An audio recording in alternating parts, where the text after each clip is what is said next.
दुखिया को न सताइए, दुखिया देगा रोए, और जब दुखिया के मुखिया सुने तो तेरी गति का होए।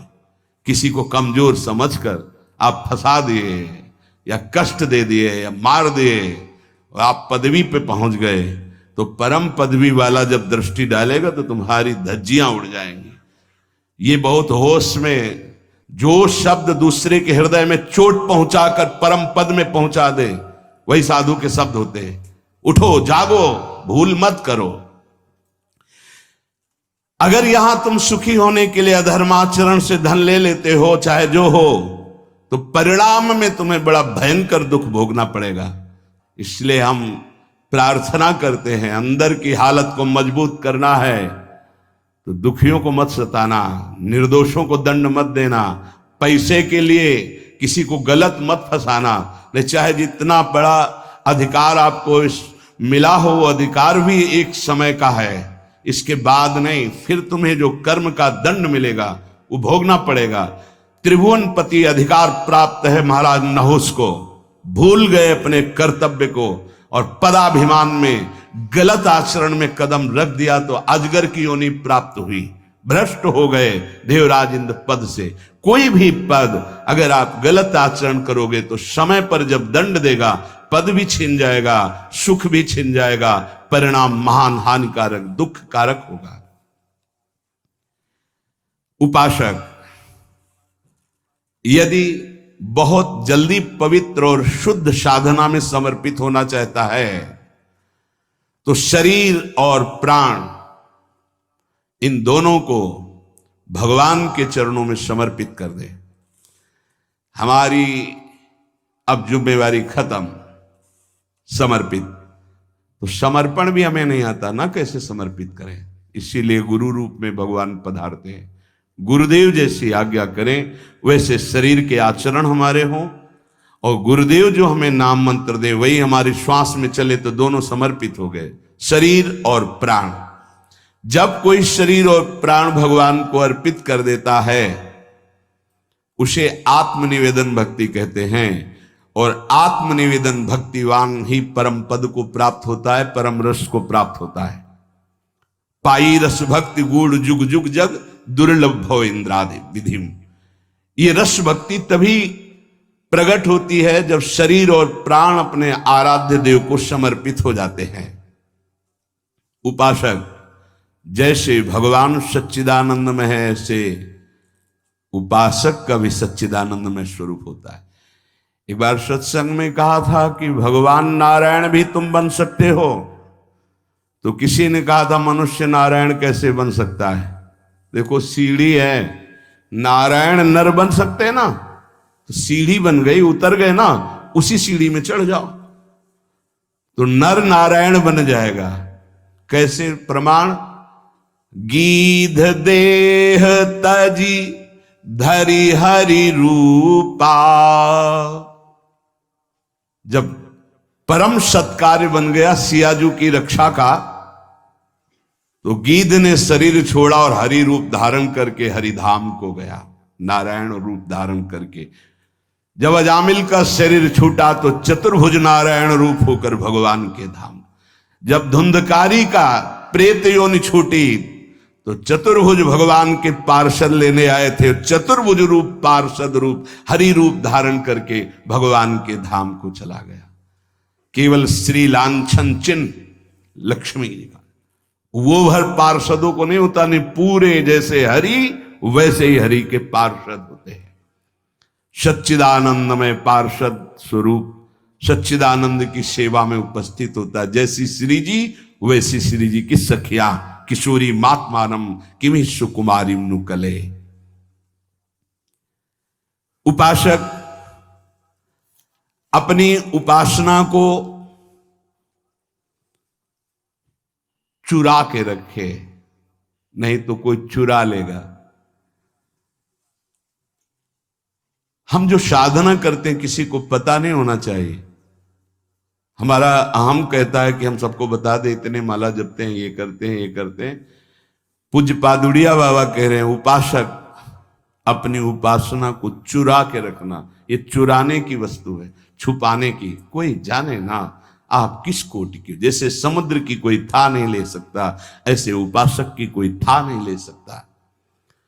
सेवा में तुलसी दल 7 दिन तक प्रयोग किया जा सकता है, 1 दिन उतार के 7 दिन तक वो बासी नहीं माना जाएगा।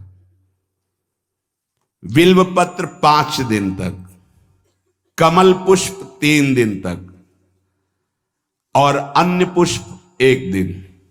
आज उतारा आज ही लगा, आज उतारे हुए कल नहीं चढ़ाए जा सकते। केवल कमल पुष्प 3 दिन तक। अगर अन्य पुष्प हैं और आज उतार कर कल चढ़ाते हैं तो वो बासी माने जाएंगे, वो श्री जी की सेवा में नहीं आएंगे। उपासक सदैव सतयुग में रहता है। कलयुग उनके लिए है जो संत समागम से दूर है, भजन से दूर है। सतयुग की स्थिति क्या होती है? सतयुग के वासी जो उपासक है उनमें हर समय विचार में पवित्रता होती है, मंत्र जाप में तन्मयता होती है, नाम जाप में तन्मयता होती है, आराध्य देव के ध्यान में मगन रहते हैं, और वो निरंतर परोपकार, भगवत सेवा, समाज सेवा, वो सतयुग में ही रहते हैं। अगर ये बात है तो सतयुग में ही हो। जो नाना प्रकार की कलह का चिंतन करता रहता है, कपटी है, झूठ बोलता है, ज्यादा नींद लेता है, हर समय आलस्य है, हिंसा है, विषाद है, शोक है, मोह है, भय है, विषयों की भूख है, भोगों की आसुरी प्रवृत्ति है, वो कोई भी हो कलयुगी है, कलयुग में है। जो जप परायण है, ध्यान परायण है, साधन परायण है, सेवा परायण है, वो सतयुग में वास करता है। हर समय सतयुग, कहां कलयुग है? सत्संग हो रहा, नाम वाणी, नाम कीर्तन, प्रियालाल की सेवा दर्शन, सेवा में हर हमारे पास समय कहां है कलयुग के लिए?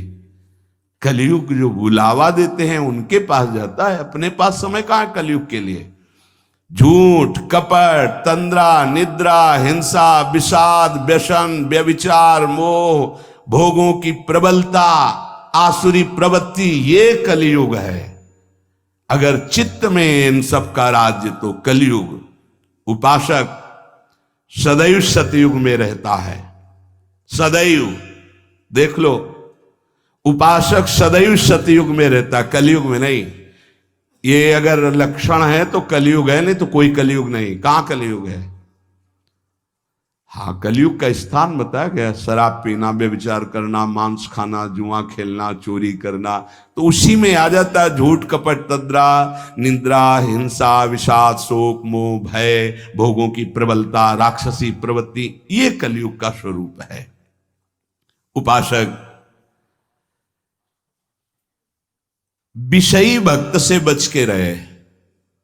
यहां विषयी पुरुष नहीं कहा, ये बहुत, ये न्यायाधीश के वचन, पूरे आजीवन यही साथ रहे। विषयी पुरुष से तो हम समझते हैं कि विषयी पुरुष है, पर यहां कह रहे हैं विषयी भक्त से बच के रहे। भक्ति का बाना है और विषय सेवन का अंदर से स्वाद है, तो हम बाना भेष से, हम उद्देश्य से संत मानते हैं। उद्देश्य तुम्हारा भगवत प्राप्ति भजन है तो हमारे मित्र हो, और उद्देश्य नहीं है तो बच के रहना। यहां कह रहे हैं उपासक विषयी भक्त से बच के रहे, क्योंकि हमारी श्रद्धा होगी कि भगत है और विषयी है तो संसार का राग प्रकट हो जाएगा, जो राग हमारे भजन मार्ग में बहुत बाधा पैदा करेगा।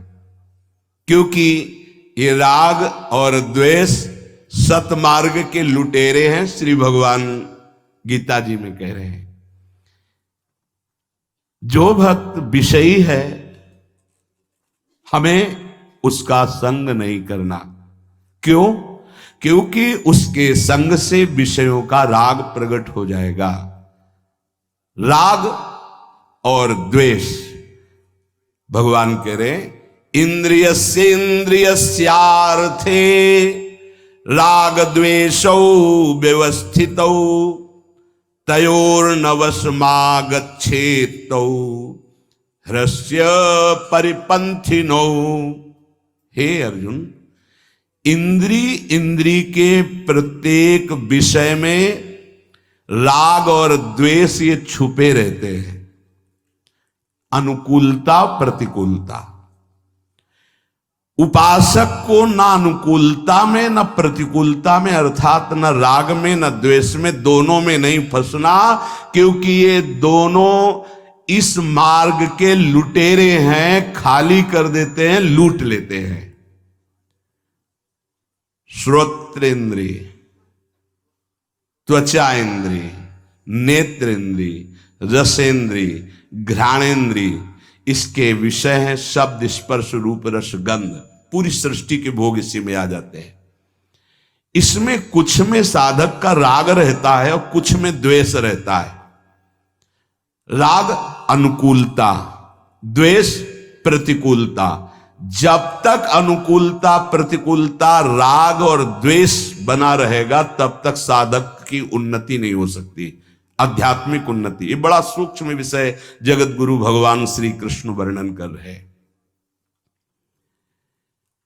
राग द्वेष होता कहां है, इसका निवास स्थान कहां है? कह रहे ये अहम में होता है, मैंपन में। ये बाहर से काटा नहीं जा सकता कि ऐसे कर दिया तो राग द्वेष खत्म हो गया। ये आपके अंदर अंतःकरण में जो चार धर्म हैं, निश्चय करना बुद्धि, संकल्प विकल्प करना मन, चिंतन करना चित्त, और अहम, मैं स्त्री हूं, मैं पुरुष हूं, मैं विद्वान हूं, मैं धनवान हूं, इसमें बैठा है राग और द्वेष। बड़ी सुरक्षित जगह में बैठा है। शरीर से माना हुआ संबंध अहम स्फुरित करता है, मैं, और इसी मैं में राग द्वेष बैठा है, और यहीं से वो बुद्धि में, मन में, इंद्रियों में फेंकता रहता है। बड़ा सूक्ष्म विषय है, पवित्र बुद्धि वाला साधक समझ पाएगा। राग द्वेष कहां बैठा है? अहम में बैठा है। मुझे ये पसंद है, मुझे ये पसंद नहीं, मुझे ये अनुकूल है, मुझे ये, मैं, वो शरीर को लेकर बोल रहा है। इसीलिए वो विषय में राग और द्वेष, इंद्रियों में राग द्वेष, मन में राग द्वेष दिखाई देता है, होता है अहम में। प्रभु ने इशारे में वर्णन किया, यही राग द्वेष काम और क्रोध है। राग काम है और द्वेष क्रोध है। ये स्थूल रूप जब धारण करता है राग द्वेष, तो काम क्रोध के रूप में प्रकाशित हो जाता है। ये साधक का सर्वस्व अपहरण करने वाला है, राग और द्वेष, काम और क्रोध। तयोर न वश मागच्छेद, ऐ साधक इनके वशीभूत मत होना। ये परिपंथिनों, तुम्हारे अध्यात्म मार्ग के लुटेरे हैं, तुम्हारा सब कुछ खाली कर देंगे। काम और क्रोध, जिन्हें राग और द्वेष कहते हैं। बहुत जोर की बात है, बहुत जोर का राग होता है, पूरे जीवन की साधना की बाजी हार जाएगा, ऐसा राग होता है। राग ही द्वेष का रूप धारण करता है, द्वेष की कोई सत्ता नहीं। जैसे काम ही क्रोध का रूप धारण करता है, कामा संजायते क्रोधा। जब राग द्वेष की वृत्ति उत्पन्न हो तो साधक निराश ना होवे, अपितु बहुत सावधान हो जाए, उदास ना होए, निराश न। देखो ये जुआरी का सा खेल है, जय बार जुआरी हारता है तय बार उसकी जिद और बढ़ती है। शायद अब की जीत जाऊं, अब की जीत जाऊं। ऐसे ही साधना में होता है। ऐसा नहीं कि एक बार में ही जीत गया, कई बार साधक दांव हार जाता है, अच्छे अच्छे खिलाड़ी हार जाते हैं। बहुत गंभीरता से समझना, निराशा नहीं आनी चाहिए, नहीं तो फिर असली में हार जाएंगे हम। कई बार ऐसा होता है जीवन में, कई जगह राग हरवा देता है, हमको फिसला देता है, फिर एकदम सावधान हो। जैसे जुआरी के, अगर अब की जीत गए तो पूरी बाजी जीत जाएंगे, शायद अब की जीत जाएं, तो वो तो जीते ना जीते, जीता तो हारा, हारा तो हारा, और यहां हारा तो जीता और जीता तो जीता। ये अध्यात्म है।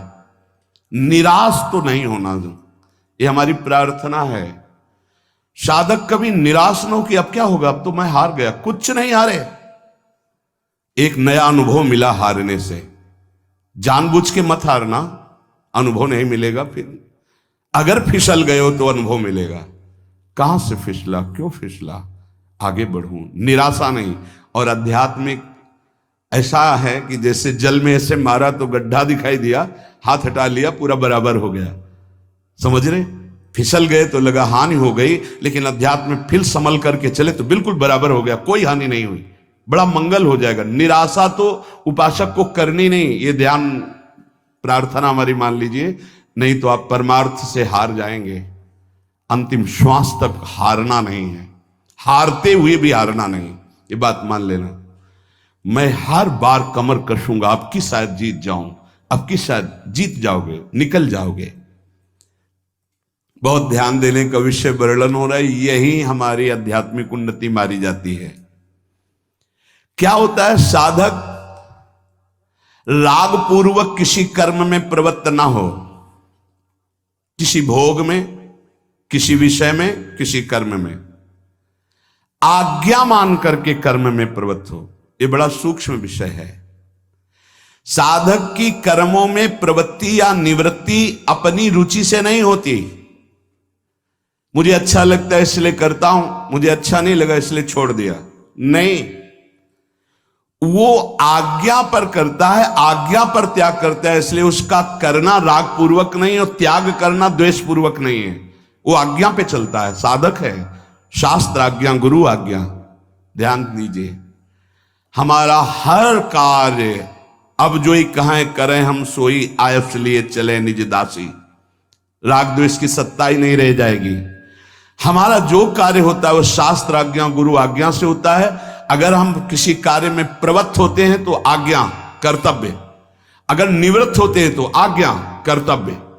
हमारा कर्तव्य ये नहीं करना चाहिए, शास्त्र आज्ञा, गुरु आज्ञा, इसलिए हम नहीं करते। द्वेष पूर्वक त्याग नहीं, राग पूर्वक ग्रहण नहीं।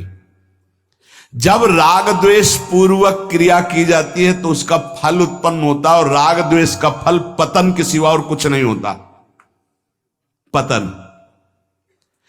जब साधक संसार से अलग होकर भजन मार्ग में अध्यात्म की उन्नति प्राप्त करने की चेष्टा करता है, बहुत सुंदर बात कह रहे हैं, उसी समय उसके हृदय में बड़ी बुरी बुरी स्फुरणाएं प्रकट होती है। सब साधक सावधानी से सुने।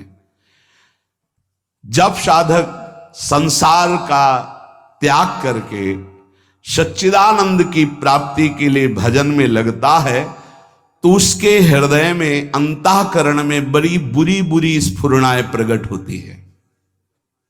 साधक घबरा जाता है। भगवान यहां आश्वासन दे रहे हैं साधक को, स्फुरणाओं से घबराना नहीं।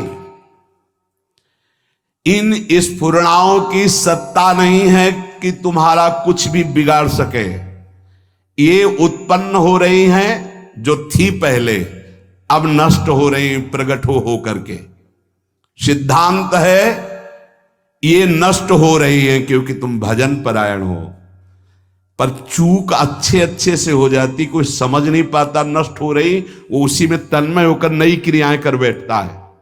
राग बन गया, संस्कार बन गया, यही चूक हो जाती। ध्यान देना, जब हम साधन भजन पे, तो हमारे अंदर गंदी गंदी स्फुरणाएं जो जन्म जन्मांतर की, अब हम उनको ये नहीं समझ पाते कि ये नष्ट हो रही। हमारे अंदर काम आ रहा है, हमारे अंदर क्रोध आ रहा है, हमारे अंदर भोग आ रहा है, भोग की बातें आ रही, पुरानी बातें आ रही, आ नहीं रही, वो नष्ट हो रही। अगर आप उनमें तन्मय होकर नवीन क्रिया कर बैठे तो संस्कार बन गया, मिटने की जगह बन गया। अब पतन अवश्यंभावी। अतः उपासक स्फुरणाओं को देखकर घबराए नहीं, आ नहीं रही, ये जा रही हैं। संसार का जब आप भोग करते थे तो स्फुरणाएं आ रही थी, तुम जान नहीं पाए, वो इकट्ठा हो रही थी। जब तुम संसार से मुक्त होने के लिए भजन शुरू किए तो अब वो जाएंगी, निकलेंगी, वो निकल रही स्फुरणाएं। अब भजन के बल से स्फुरणाएं खाली हो रही हैं। तुम स्फुरणाओं में चिपकना मत, पकड़ना मत, उन स्फुरणाओं के अनुसार संकल्प करके क्रियाएं मत करना, वो निकल रही है। साधक को चाहे अच्छी स्फुरणा हो या बुरी स्फुरणा, बिल्कुल न राग करना न द्वेष, दृष्टा मात्र बने रहना है। भजन क्या आ रहा है बस देखते चले जाओ। जैसे हम रास्ते में चल रहे हैं, बोर्ड में लिखा है ऐसा ऐसा ऐसा, तो पढ़ लिया, चल दिया, कोई मतलब तो है नहीं, तो हम ऐसे पढ़ रहे हैं अंतःकरण में। ये आई बुरी स्फुरणा, ये अच्छी स्फुरणा आई, ना हमको डरना है, ना घबराना है, और न चिपकना है, ना अच्छी स्फुरणा में ना बुरी स्फुरणा में। क्या हुआ? राग द्वेष दोनों मिटते चले जा रहे हैं, क्योंकि अच्छी स्फुरणा राग की है और बुरी स्फुरणा द्वेष की वृत्ति पैदा करेगी। अभी जो हमारा हो रहा है वो राग द्वेष से नहीं हो रहा, गुरु आज्ञा से साधना हो रही है। सावधानी पूर्वक यदि तटस्थ माने दृष्टा बन करके इन स्फुरणाओं की उपेक्षा कर दे तो राग द्वेष रहेगा ही नहीं। राग द्वेष के वशीभूत होकर संसार के सब प्राणी कर्म कर रहे हैं। राग द्वेष पुष्ट होता है तो प्रकृति उसका स्वभाव अशुद्ध कर देती है। अशुद्ध स्वभाव होने के कारण वो भोग प्रधान बन जाता है। जिसकी प्रकृति राग द्वेष रहित होती है उसका स्वभाव शुद्ध हो जाता है। शुद्ध स्वभाव होने पर योग हो जाता है प्रभु से। अशुद्ध स्वभाव होने पर भोग बनता है प्रकृति का, संसार का। क्या सुंदर सिद्धांत भगवान वर्णन कर रहे हैं। साधक संपूर्ण कर्मों को अपने भली भांति भगवद अर्पण कर दे तो उन कर्मों का फल होगा भगवत प्राप्ति। राग द्वेष मिट जाएंगे। राग द्वेष के मिटाने के इच्छुक साधक के लिए शास्त्र प्रमाण कर्म करना अत्यंत आवश्यक है। जैसा आदेश हम वैसा कर रहे हैं, हमारा कोई राग नहीं, आदेश के अनुसार कर रहे हैं, गुरु आज्ञा शास्त्र आज्ञा। राग द्वेष से सर्वथा रहित जो महापुरुष हैं उनका अंतःकरण शुद्ध निर्मल होता है कि वो वेद पढ़े हो या ना पढ़े हो, उनके हर वचन वेद प्रमाणित शब्द निकलते हैं। शताम ही संदेह पदेषु वस्तिषु प्रमाणम अंतःकरण प्रवत्तयः। सत्पुरुषों का अंतःकरण इतना पवित्र हो जाता है कि उनकी वाणी वेद प्रमाण मानी जाती है। जैसे किसी भी विषय में संशय उस महापुरुष से पूछ ले और वो कह दे हाँ ठीक है साहब, अब कोई भय नहीं, वैसा ही होगा जैसा वो बोल रहे हैं। सताम ही संदेह पदेषु वस्तिषु प्रमाणम अंतःकरण प्रवत्तयः। उनका अंतःकरण राग द्वेष से रहित परम शुद्ध है। वो जो बोलेंगे वही शास्त्र प्रमाण होगा। महापुरुषों का अंतःकरण इतना शुद्ध निर्मल होता है कि स्वतः वेदों का भावार्थ उनके हृदय में प्रकट हो जाता है। वो जो बोलते हैं आप वेद से प्रमाणित कर लीजिए, वो मिलेगा कहीं ना कहीं लिखा। स्वामी शरणानंद जी से कहा कि ये तो हमने कहीं नहीं पढ़ा जो आप कह रहे हो, तो बोले लिख लो, नया वेद लिख लो, जो हम कह रहे हैं वो लिख लो। तो इतनी ठसक से कैसे बोल रहे थे? क्योंकि अंतःकरण भगवदाकार है, तो कह रहे लिख लो, नए ग्रंथ को लिख लो, जो हम बोल रहे हैं वो लिख लो। तुम्हारी पहुंच नहीं तो पहले से सब लिखा हुआ है, उसको मिला लेना। जो महापुरुष राग द्वेष रहित, उसके अंतःकरण में शास्त्र अनुकूल ही बात निकलेगी। राग द्वेष का सर्वथा अभाव होने के लिए जो साधक राग द्वेष मिटाना चाहता है उसे किसी महापुरुष का आश्रय लेना पड़ेगा। क्योंकि शास्त्र को हम नहीं समझते कि हमारे लिए कब कहां कैसी आज्ञा है। वो महापुरुष ठीक वही आज्ञा करेंगे जिससे हमारा मंगल होगा। जब हम किसी महापुरुष का आश्रय लेते हैं, उनकी आज्ञा के अनुसार हम साधन व्यवहार सब करते हैं, तो हमारा स्वभाव शुद्ध हो जाता है, स्वभाव शुद्ध हो जाता है। यही कारण है कि ऐसे महापुरुष के आचरणों से जगत का मंगल होता है और ऐसे महापुरुष आदर्श माने जाते हैं जिनका हृदय शुद्ध हो गया, राग द्वेष रहित। ये राग द्वेष उत्तरोत्तर बढ़ने नहीं चाहिए, कम होने चाहिए, देखते जाओ। और जिससे द्वेष हो जाए तो हमने अपने अंतःकरण में गुरु प्रताप से उसकी निवृत्ति का उपाय एक ही पाया है, उसमें भगवत भाव करके प्रणाम कर लेना, बार बार प्रणाम। उसकी याद जब आवे, हृदय जले तो प्रणाम कर लो, वो सामने आवे तो प्रणाम कर लो, तो द्वेष मिट जाएगा। जैसे हम किसी से द्वेष नहीं करते, पर बार बार हमसे द्वेष कर रहा है, तो हमको लगने लगता है कि हमसे द्वेष क्यों कर रहा है, तो हमारे अंदर भी द्वेष जागृत हो जाता है। अब उससे बचने के लिए अगर उपाय नहीं किया तो द्वेष पक्का हो जाएगा। द्वेष पक्का हो जाएगा तो उसकी निंदा होने लगेगी, उससे झगड़ा होने लगेगा, उसकी बुराइयां शुरू, कूड़ा करकट हो गया, सब उपासना में कूड़ा करकट हो जाए। पहला कार्य, जहां देखे हे पतित पावन प्रभु, मैं आपको समझ नहीं पा रहा, प्रभु आपको प्रणाम है, आपकी ये द्वेष लीला हम नहीं समझ पाए, नाथ आप ही हो, बच जाओगे पक्का।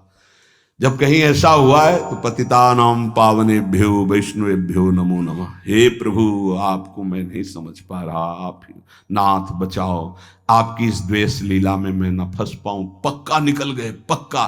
तुम्हारे हृदय से द्वेष चला जाएगा तो उसके हृदय में जो हरि जाने, आपके हृदय में राग द्वेष नहीं होना चाहिए। उपासक दूसरों को सुख पहुंचाने की जब लालसा कर लेता है तो बहुत जल्दी हृदय उसका राग द्वेष से रहित होता है। दूसरों को सुख पहुंचाए, पर किसी से मांग के नहीं, चंदा बटोर के नहीं। यहां मना कर रहे हैं, मेरे द्वारा लोगों का कल्याण सुख हो, इसके बदले में मुझे रुपया एकत्रित करना है, भोग सामग्री मांग के एकत्रित करना है, यह सेवा नहीं होती। इसे सेवा नहीं कहते, ये वासना की पूर्ति कही जाती है। ध्यान दीजिएगा, दूसरों को सुख पहुंचाने से बहुत जल्दी राग द्वेष मिटता है, जिसे सेवा कहते हैं। पर सेवा दूसरों से मांग करके, भोग सामग्री एकत्रित करके अपनी मान बढ़ाई पुष्ट करना होता है, सेवा नहीं होती। कारण कि वो सुख भोग करना चाहता। मैंने सर्दियों में कपड़े बांटे, तुमने क्या बांटे? तुमने क्या बांटे? तुमने क्या सेवा की? कंबल तो किसी और ने दिया था, आप चुपचाप वहां जाकर के दे आए, ये आपके ऊपर कृपा हुई है। आप गर्व क्यों करते हैं? मैंने कंबल बांटा, दिया तो किसी और ने है आपको, देनहार कोई और है। देते रहते दिन रैन, तुम्हारे जीवन की पवित्रता बढ़ाने के लिए प्रभु ने तुमको यह अधिकार दिया कि जाओ तुम ऐसा सत्कर्म करो। अभिमान क्यों करते हो? मैं किसी को कुछ देता हूं ऐसा जिसका हृदय में भाव है, वो आसानी से मेरी बात नहीं समझ पाएगा कि सेवा धर्म किसे कहते हैं। सेवा उसे कहते हैं जिसके बदले में कुछ भी चाह ना हो। तुमने वस्तु दी और वो तुम्हें धन्यवाद बोले, तुम्हारे आगे झुके, तुम्हारे अनुकूलता में चले, तो सेवा कहां हुआ? ये तो व्यापार हुआ। सेवा का तात्पर्य है कि हमने जो कर दिया सेवा, तो लौट करके आपके व्यवहार को नहीं देखा, आपने उसके बदले में क्या व्यवहार किया उसको लौट के नहीं देखा। जो सेवा के बदले में थोड़ा भी चाह करता है वो सेवा नहीं है। सेवा राग द्वेष को मिटाने में समर्थ है। नहीं महाराज जी, सेवा तो धन से होती है, वस्तुओं से होती है। वस्तु और धन के बिना सेवा किसकी बनेगी? और आप कह रहे सेवा करने के लिए धन और वस्तु की किसी से मांग नहीं करनी चाहिए। स्थूल वस्तुओं से उत्तर, स्थूल वस्तुओं से, धन से, भोग सामग्री से कर्म होता है, सेवा नहीं। बड़ा सूक्ष्म विषय है। कर्म से बंधन होता है, सेवा से मोक्ष मिलता है। कर्म से राग द्वेष पुष्ट होता है, सेवा से राग द्वेष मुक्त होता है। सेवा, तुम्हारे पास जो भाव है, तुम्हारे पास जो सामग्री है, उतने से ही तुम मुक्त हो जाओ। सेवा ये नहीं कहती कि चंदा मांग करके करो। सेवा ये नहीं कहती कि दूसरे को प्रभावित करके ये बंटता है, यहां ये बंटता है, यहां ये बंटता है। जो शास्त्र कह रहा है राग द्वेष मुक्त होने के लिए, हम यहां भगवत प्राप्ति की बात हो रही, जिनका लक्ष्य भगवत प्राप्ति है।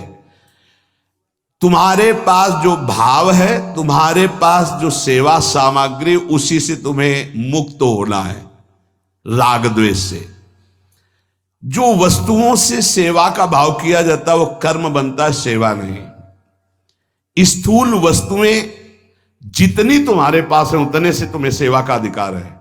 जैसे तुम एक शॉल ओढ़े हो, कोई थर थर कांप रहा है, अपना शॉल उड़ा दिया, तो 1 करोड़ कंबल उड़ाने का जो फल है वो तुम्हारे शॉल के बराबर नहीं होगा, क्योंकि तुम्हारे पास एक ही था। तुमने अपने शरीर की परवाह न करके उसको उड़ा दिया। ये तुम्हारा राग द्वेष से मुक्ति का कारण बनेगा। समझना, आपने 50 लोगों से संग्रह किया और फिर सैकड़ों लोगों को उड़ा दिया, तो अंदर से देखना तुम्हें गर्व जागृत होगा कि हमने सैकड़ों गरीबों को कंबल उड़ाए। तो तुम्हारा अहम पुष्ट हुआ या राग द्वेष नष्ट हुआ? बड़ा सूक्ष्म विषय है, देखना। जब अंतःकरण में वस्तु का महत्व होगा तो स्वामी भाव आएगा, सेवक भाव नहीं। ये बड़ा सूक्ष्म विषय है, चाहे कोई जाने या ना जाने। जब वस्तु का महत्व होगा तो सेवा भाव नहीं, स्वामी भाव आएगा। मैंने उसको ये दिया, मैंने ये किया। और जब वस्तु का महत्व नहीं होगा, भाव का महत्व होगा, तब सेवा बनती है। हम 4 रुपए सब्जी के लिए जा रहे थे, रास्ते में देखा कोई बहुत कष्ट से तड़प रहा है, उसे अस्पताल ले गए। वो 4 रुपए पूरे के पूरे लगा दिए, नमक रोटी खा लिया। बहुत बड़ी सेवा बन गई। सेवा का शब्द समझना, बहुत बड़ी सेवा बन गई। जो हमारे पास है उसी से हमें खोजना नहीं है। जब कभी ऐसी सेवा का अवसर मिल जाए तो हम उसको करें, जितना हमारे पास। इसके आगे भगवान जाने, हमें मांगने की जरूरत नहीं, सहयोग की जरूरत नहीं। वास्तव में सेवा केवल भाव से पूर्ण होती है। तुम्हारा जो भाव, अच्छा जैसे तुम्हारे पास धन नहीं, कोई ऐसा तड़प रहा है, तुम उसकी सेवा में पहुंच गए, उसको दुलार कर रहे हैं, मन में है कि हम इसको सुख पहुंचावें, लेकिन आपके पास सुख सुविधा नहीं, आपकी सेवा बन गई, आपका भाव बन गया, आप राग द्वेष से मुक्त होने की क्षमता वाले महापुरुष बन गए। यहां परमार्थ पद की बात हो रही। वस्तुओं का देना सेवा नहीं है। वस्तुओं को दिया और अभिमान पुष्ट किया, इसे सेवा नहीं कहते, ये दुकानदारी है। सेवा का भाव होता है। भाव के साथ जो कुछ तुम्हारी वस्तु है उसको ये मान के, तो दियम वस्तु गोविंदम तुभ्यमेव समर्पय। हे प्रभु, आपने दी थी, इस रूप में आकर आपने स्वीकार कर ली। धन्य है प्रभु, आपकी बड़ी कृपा। अहम नहीं आया, राग द्वेष मुक्त हुआ। सच्चे सेवक की वृत्ति नाशवान वस्तुओं में जाती ही नहीं है। अंतःकरण में वस्तुओं का महत्व मिटाने के लिए सेवा समर्थ है।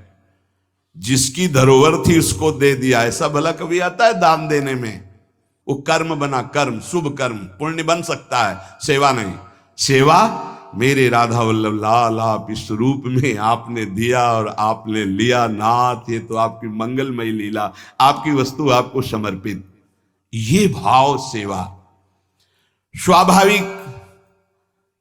अगर आप इस सेवा रहस्य को जान जाएंगे तो राग द्वेष से मुक्त हो जाएंगे। सेवा ही परम धर्म है। हृष्य परिपंथिनों, अय परमार्थ के पथिक, इन राग द्वेष लुटेरों से अपनी साधना संपत्ति को बचा लो। राग और द्वेष रूपी लुटेरों से। किसी के शरीर से राग हो जाएगा तो काम पैदा हो जाएगा, किसी के शरीर से द्वेष हो जाएगा तो क्रोध पैदा हो जाएगा, और काम और क्रोध दोनों तुम्हारे भजन को छीन ले जाएंगे, चुरा ले जाएंगे। हर समय खाली हो जाती है जेब, ध्यान रखना। जहां आप गुस्सा किए या काम क्रीड़ा किए, काम भोग किए, तो तुम्हारी थैली खाली की खाली फिर शुरू। लूट ले गए, परिपंथी नो लुटेरे हैं, तभी तो आध्यात्मिक उन्नति नहीं होती। साधक इन लुटेरों की तरफ देख नहीं पाता, इसलिए आध्यात्मिक उन्नति नहीं होती। यही कारण है कि साधना बहुत वर्षों तक करने पर भी उसे अध्यात्म अनुभव नहीं होता। प्रायः साधकों की शिकायत लगी रहती है कि मुझे तो कुछ आनंद का अनुभव नहीं हुआ। उसका कारण है तुम्हारे साधन भजन को ये लुटेरे लूट रहे हैं। कौन? राग और द्वेष, काम, क्रोध, ये लूट रहे हैं। देखो, साधना में मन लगे या न लगे, साधना फल दे के रहती है। बड़ा सूक्ष्म विषय वर्णन है। साधकों को रहता है मेरा मन नहीं लगता, तुम चिंता मत करो, तुम राधा राधा बोल रहे हो, मन लगे ना लगे इसका निश्चित फल है। पर यदि तुम राग और द्वेष पूर्वक व्यवहार कर रहे हो, जैसे नाम भी जप रहे हो और भ्रष्टाचार भी है, पराई माता बहनों से व्यभिचार भी है, क्रोध भी कर रहे हो, द्वेष भी कर रहे हो, गंदी आदतें भी कर रहे हो, इसके बाद तुम्हारे हाथ में अभी कुछ स्टॉक नहीं आएगा परमार्थ का, भजन का, साधन का। खोखले बने रहोगे और ऐसे कितने वर्ष व्यतीत हो जाएंगे, फिर आप शिकायत करोगे कि हमें इतने वर्ष हो गए नाम जप करते, कोई लाभ नहीं मिला, क्योंकि चोरों से अपनी गठरी चुरवाते रहे आप। हम मन की एकाग्रता को ज्यादा महत्व नहीं देते, हम देते हैं राग और द्वेष पर महत्व। ये राग द्वेष, माना हम 10 बार नाम लिया तो 10 बार तो सुरक्षित है, हम 1000 बार लिया वो हमारी पूरी जेब काट ले गया, क्या बचा? राग द्वेष, काम, क्रोध, ये जेब कटुआ है, ठग हैं, ये लूट रहे हैं, परिपंथी नो। ये ऐसे ठग हैं कि इनसे हाथ मिला के जेब कटवाई जाती है। भजन की जेब कोई जबरदस्ती नहीं काट सकता है, ध्यान रखना। इनको इतनी कलाएं आती हैं कि हम इनको छाती से लगाएंगे, आओ दोस्त, और जो ही छाती से लगे जो ही काटे, फिर जलन किया, कुछ अनुभव ही नहीं हो रहा है, क्योंकि बार बार भ्रष्ट माने गिर जाना, बार बार पतित हो जाना, बार बार ये काम, क्रोध, बार बार राग द्वेष हमको नष्ट करते रहते हैं। उपासक, इसीलिए कहा गया कि जिनका राग द्वेष रहित शुद्ध अंतःकरण है, ऐसे महापुरुषों के अनुशासन में चले। राग द्वेष की स्फुरणा हो तो डरो मत, पर उन दोनों के अनुसार क्रियाएं मत करो। स्फुरणा में साधक पतित होने लगता है कि स्फुरणा आई, अब तो क्या होगा, अब जैसा मन कह रहा वैसा करना पड़ेगा, नहीं करेंगे तो जलेंगे, फिर वैसा कर बैठता है। ये परिपंथिनो, राग द्वेष स्वतः नष्ट होने वाले हैं, तुम चुप रहो। इनकी अंदर स्फुरणा हुई, ये हाहाकार मचा रहे हैं, मचाने दो, तुम राधा राधा राधा राधा राधा, ये नष्ट हो जाएंगे। साधक उनकी इतनी सत्ता दे देता है, उनको इतना महत्व दे देता है, उनका इतना आदर करने लगता है कि वो नष्ट होने के बजाय साधक को नष्ट कर देते हैं। काम, क्रोध, साधक को नष्ट कर, इनकी सत्ता नहीं स्फुरित होता है, होने दो, किसी से बोलो मत, कहो मत, चिड़चिड़ापन मत लाओ, जलो मत, गंभीर। कोई पूछे कैसे हो, बहुत अच्छे, कृपा है, नहीं कोई शारीरिक मानसिक परेशानी नहीं, श्री जी की कृपा से कोई परेशानी नहीं। अंदर तुम्हारे विकार वो सब भस्म हो जाएंगे, मत बोलो किसी से। रहीमन मन की मन व्यथा, मन में रखिए गोय, ये सुन इठ लई है लोग सब, बांट न लई है कोई, उनकी सत्ता होती।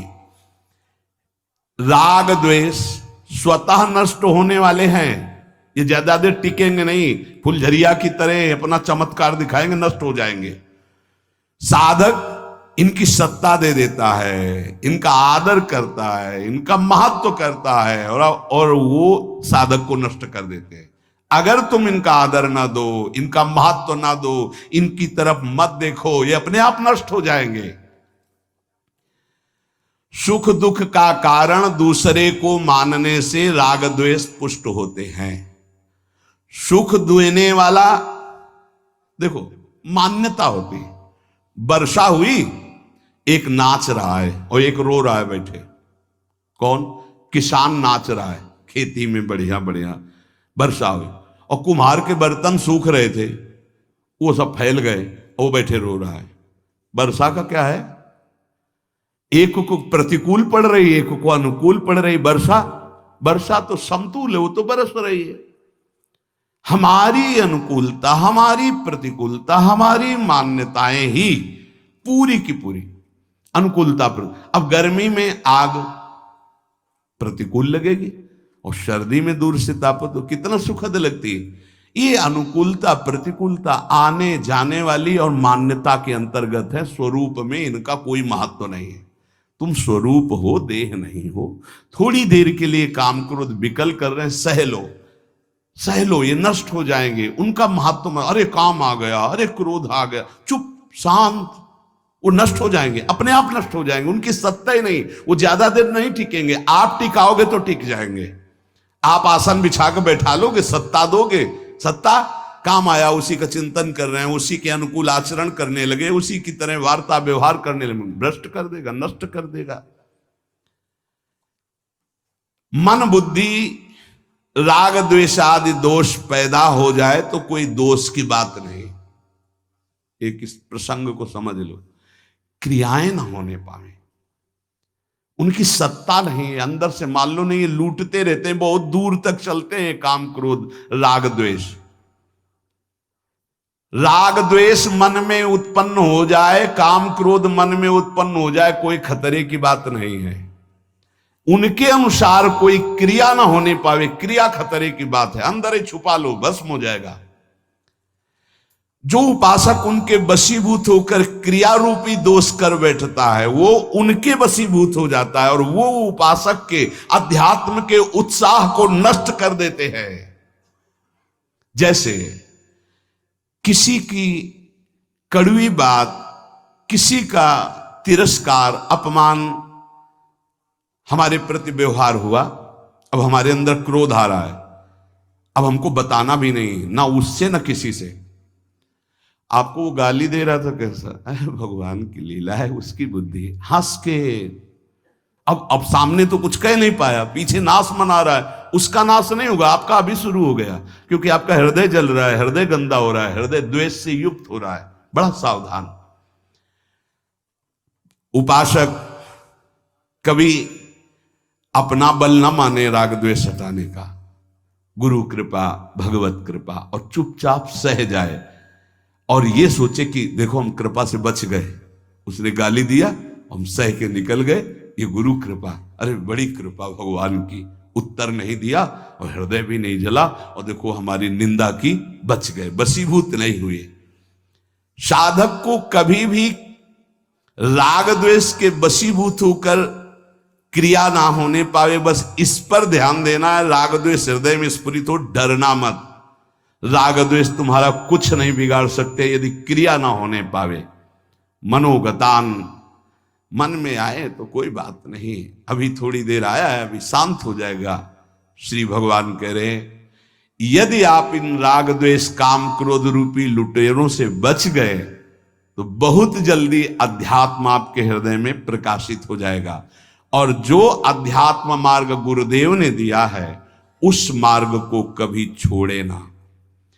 दूसरा कोई आपके पास आकर के बताए कि हम बड़ी सुविधा वाला मार्ग बता रहे हैं, बहुत सुविधा दे रहे हैं, बड़ा सुखद है, बड़ा ऐसा है, और आपके मार्ग में जिसमें चल रहे हो, देखो वर्षों हो गए, कुछ अनुभव भी नहीं हुआ और कुछ सुख भी नहीं मिला, आ जाओ हमारी बात पर, तो नहीं मानना चाहिए। आगे के श्लोक में भगवान उसका वर्णन करते हैं कि अच्छी तरह आचरण में लाए हुए सुख सुविधा वाले दूसरे के धर्म से दुख देने वाला अपना धर्म सर्वश्रेष्ठ है। आपको भले लग रहा है अभी दुख, लेकिन परम सुख प्राप्त होगा। इसकी व्याख्या कल करते हैं। श्री राधा वल्लभ लाल की।